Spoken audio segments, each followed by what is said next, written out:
All right, so with UFC 293 going down this weekend in Sydney, Australia, Strickland, or Adesanya versus Strickland, I got to say it in order because Izzy's in the red corner and literally wearing red. There's something I need to address about Sean Strickland. Now, look, I love Sean Strickland.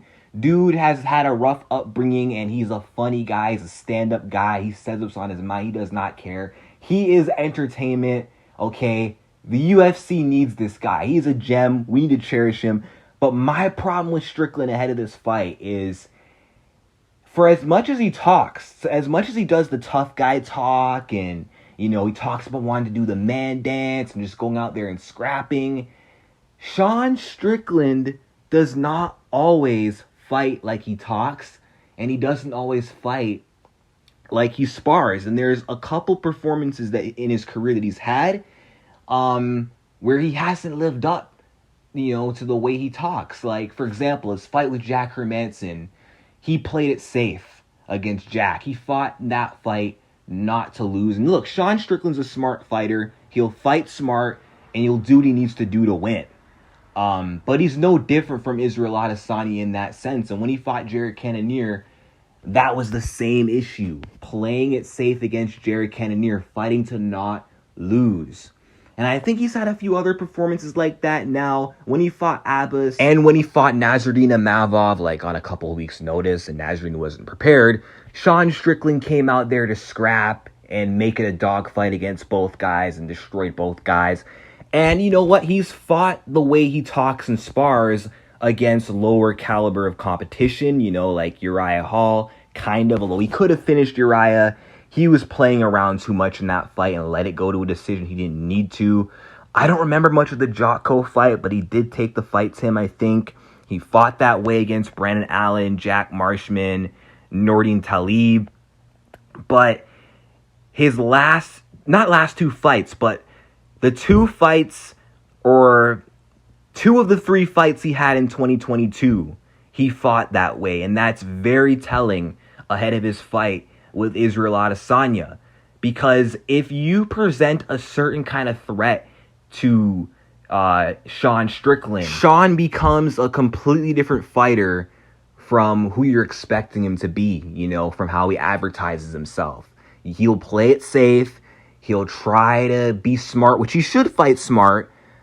But I'm just saying, like, if he's doing that against guys like Cannonier and Jack, imagine he's in there with the likes of Israel Adesanya, someone of the caliber of Israel Adesanya, a two-time middleweight champion who's ruled this division since 2019 with the skills that Israel has. You don't think that Sean's not going to be intimidated when he's in there with Israel Adesanya? Guys, I'm sorry, and I could be absolutely wrong. Maybe Sean goes out there fearless and goes out there, takes it to Israel Adesanya, fights like he has nothing to lose, and maybe because of that he'll win, but I really don't think so, man.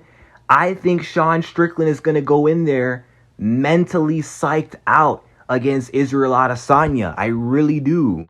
I think the aura, the mystique that Israel brings to the table, that's going to get in Sean's head, whether you want to believe it or not. Maybe it doesn't, but I really have a feeling that it's gonna really affect Sean's performance.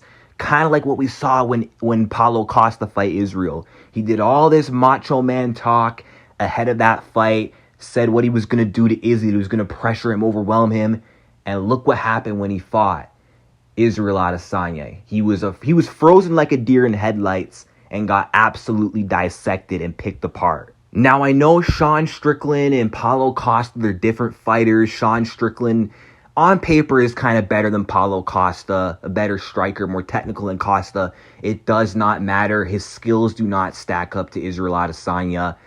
All of y'all know that, and I think Sean deep down knows that as well. Sean knows how good Israel Adesanya is.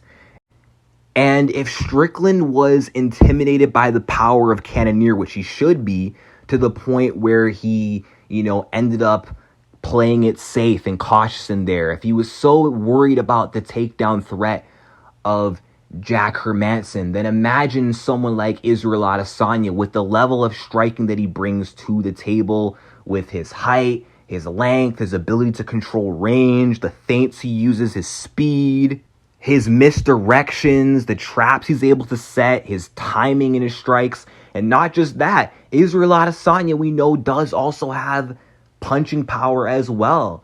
And let's not forget, even though, yes, I know it's 3-1 Pereira over Izzy knocked out Alex Pereira, who knocked out Sean Strickland. And I think based off that, Israel's actually going to have a mental edge over Sean going into the fight.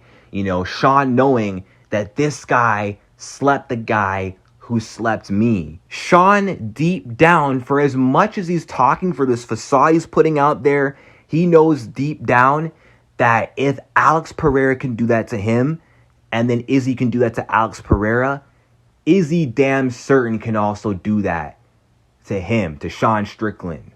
So I could be wrong, but I really see this being one of those title opportunities that a contender gets that goes horribly wrong, not just because they're outmatched in skill, but because mentally they're psyched out. They don't show up. They choke at the opportunity. They let the moment get to them and they fold because of it. I think that's going to happen to Sean based off what I've seen from past Strickland fights and based off what my gut is telling me ahead of this fight. And what I know about Strickland, what I know about Izzy, I get those vibes from this fight.